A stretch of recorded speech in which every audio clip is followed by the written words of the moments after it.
Israel, as we know, took every step to undermine UNRWA, the UN agency, with a lot of allegations about UNRWA staff being members of Hamas, effectively blocked UNRWA operations in the north of Gaza.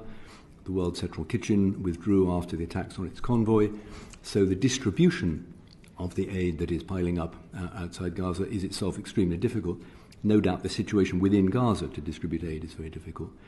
So, I think the evidence shows that Israel's allies have been increasingly frustrated that Israel has not been expediting aid at a point when there is famine, risk of famine in Gaza, risk of disease, lack of water and essential supplies and medical facilities. Otherwise, why would the US and UK and other Western leaders have been speaking in the way that they have been? Forgive me, Mr. MacDonald, you asked specifically about evidence, and I would like to refer to the evidence that I had begun addressing earlier, namely the 449,230 tonnes of aid.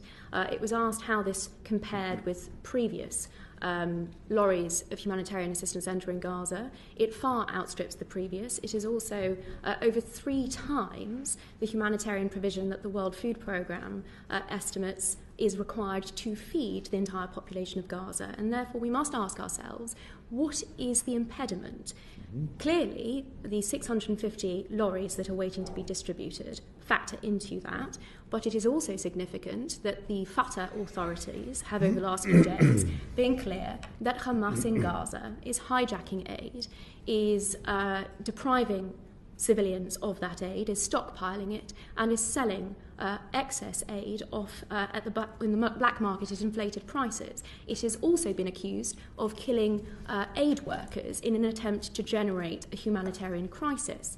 Why would it do so, you may ask? Because it is plain that Hamas's only aim in the current circumstances is to survive and to drive up international pressure, as it has been doing, and the comments referred to are indicative of that, on Israel to cease its operation in Gaza. That, of course, would enable Hamas to survive and to continue not only to suppress and oppress the Palestinian civilians in Gaza, but also to fire rockets onto the Israeli civilian communities in Israel. That firing continued only yesterday.